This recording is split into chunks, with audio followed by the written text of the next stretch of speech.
planning to run for the White House these days knows it pays to start early. And a couple of Texas politicians may be doing just that. Senator Ted Cruz, Governor Rick Perry. Dan Godwin takes a look in this week's Fox Forward. You could certainly argue it's too early to talk about 2016, but the potential candidates are thinking about it, and it's always interesting to speculate.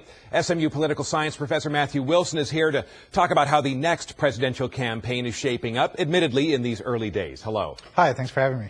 Okay, Senator Ted Cruz, Governor Rick Perry might both be seeking the Republican nomination. Do you think they'll both get in? I think it's unlikely that they would both jump in, and if they do, it's unlikely that both would last for any period of time.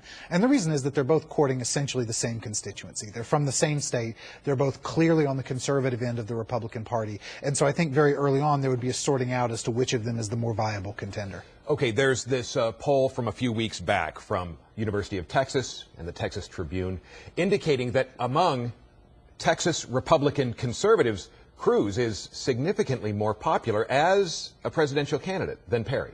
I think that's right, and I think that of the two, Cruz clearly has the advantage, not only in Texas, but nationally as well, because he's a fresh face. Rick Perry had some well-documented struggles in his last presidential bid, and those are likely to be significant baggage for him, whereas Cruz comes onto the national stage as a new conservative warrior, somebody who's clearly well-versed in policy. I think that sets him up to have the advantage. Okay, you look at the potential field of candidates for the GOP nomination in 2016. On the conservative side, Senator Rand Paul, who's apparently shown a bit of a surge recently, Congressman Paul Ryan, Senator Marco Rubio. I'd put on the generally on the conservative side, among the more moderate possible candidates, Governor Chris Christie, maybe former Governor Jeb Bush. It's going to be very interesting to see what side, which philosophy will win out among Republican primary voters, the conservatives or the more moderates?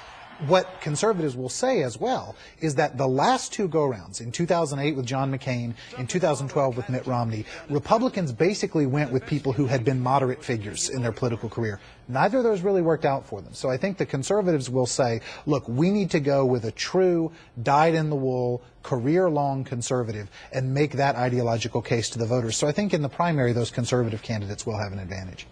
Would you care to make a prediction? Who do you think? Admittedly, you know, it's very, very soon. Who do you think the Republicans might nominate? That is hard to predict. I would say that Cruz could become a serious player if he enters things. Paul Ryan is also someone who I think was very impressive to Republicans last time around and would bring a lot of strengths to the table and has credibility across multiple wings of the party.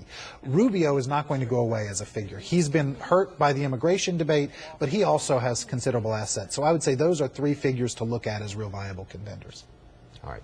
Matthew Wilson with SMU, thank you so much. Thank you.